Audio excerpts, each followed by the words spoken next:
able to shatter that highest, hardest glass ceiling this time, thanks to you.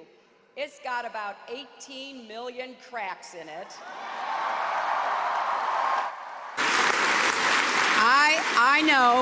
I know we have still not shattered that highest and hardest glass ceiling, but someday someone will, and hopefully sooner than we might think right now.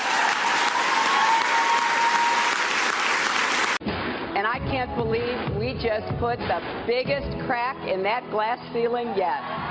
Thanks to you and to everyone who's fought so hard to make this possible. And God said, "Let there be a firmament in the midst of the waters, and let it divide the waters from the waters."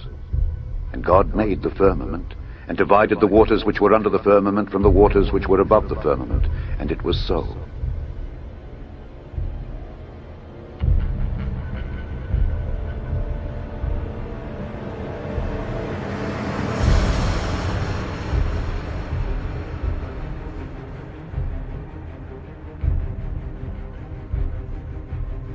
And God said, "Let there be lights in the firmament of the heaven to divide the day from the night, and let them be for signs and for seasons and for days and years. And let them be for lights in the firmament of the heaven to give light upon the earth." And it was so. And God made two great lights, the greater light to rule the day, and the lesser light to rule the night. He made the stars also.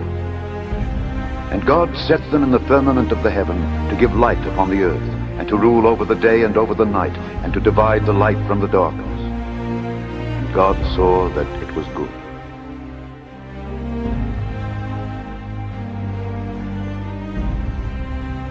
And God said, "Let the waters bring forth abundantly the moving creature that hath life, and fowl that may fly above the earth in the open firmament of heaven." And God created great whales, and every living creature that moveth, which the waters brought forth abundantly after their kind, and every winged fowl after his kind. And God saw that it was good.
God said, let the waters under the heaven be gathered together in one place. The dry land appeared. It was so. And God called the dry land what? Earth, earth, earth. Now go to verse 14. God said, let there be lights in the firmament of the heaven, divide the day from the night. Let them be for signs, seasons, for days and years. And let them be for lights in the firmament of the heaven to give light to the earth. And it was so, and God made two great lights. All right, what are these lights? The what? Sun and the moon. Did you just read in your Bible that the earth is older than the sun?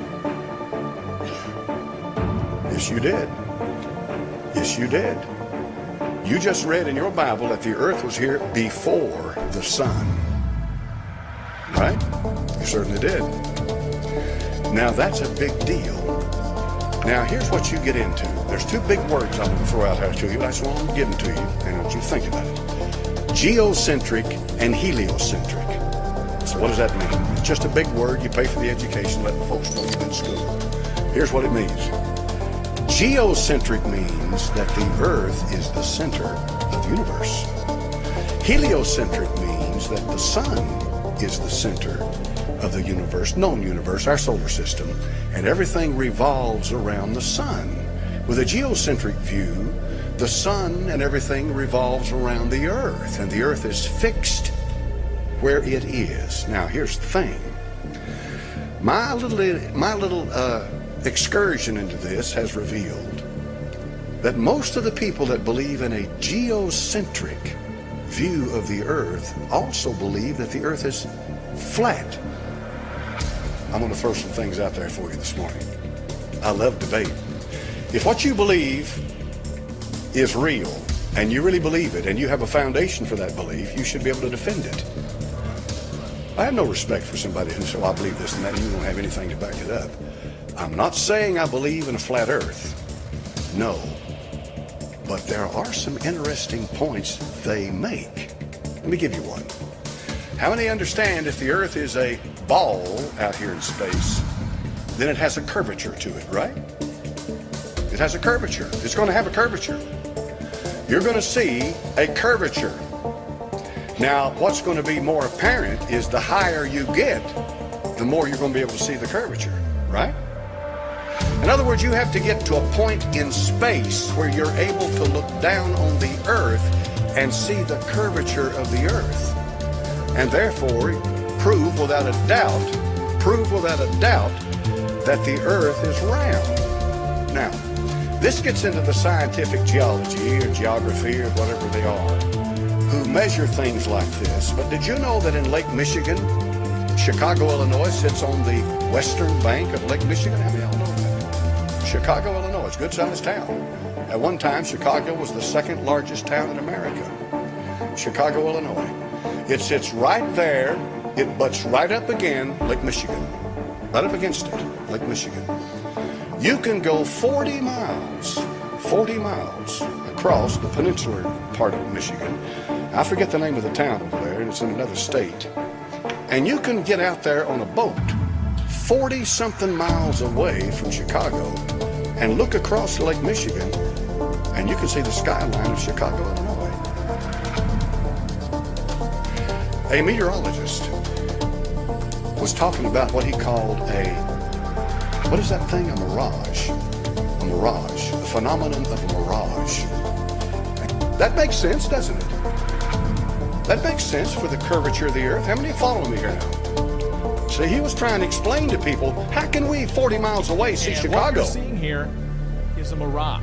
And he was explaining to them how that the light was coming up and bouncing back down, and it was a mirage. You weren't really seeing Chicago by looking straight at it. You were seeing a reflection of Chicago through the clouds and the atmosphere and whatever else is up there. So these guys up there, they got in this boat. You've always got somebody like this. They hooked up their cameras. They had to wait for a certain day to come clear enough, because 40 miles is a long way to see, folks. And they got in their boat, and they hooked up their cameras, and they focused in on Chicago, and you could barely see it. Barely, because of the haze in the distance. But they kept their cameras trained on Chicago, Illinois, and they began to cross Lake Michigan. And do you know something? Nothing ever changed except Chicago got clearer. Now, if you're following me in all of this, here's the point. If the earth is curved, they should not have been able to see Chicago 40 miles away. Is that right? I'm not saying I believe it, but it makes me think. How did they see Chicago? Airline pilots, when they go up, flight level, let's say 30, 35, in other words, 30,000 or 35,000 feet in the air. Let's say they're up there at 35,000 feet. As they rise in that aircraft, did you know what amazing thing happens? The horizon rises. Now, if the horizon was curved, would it rise or would it fall? So you believe in the flat earth? No, but I'm believing, listen to what they got to say. You see, here's their point. Their point is that God made the earth and he made everything else as it relates to the earth. And the earth is the center of God's plan for man. And that it is here the issue of sin and salvation is settled. And that because of that, the earth is primary and is of primary importance in God's creation. In plain words, you're not going to find anything out there that is nearly as important as what you've got going on here. Now, as far as that's concerned, I go with them 100%. I'm going to read a little more about the flat earth. Here's why.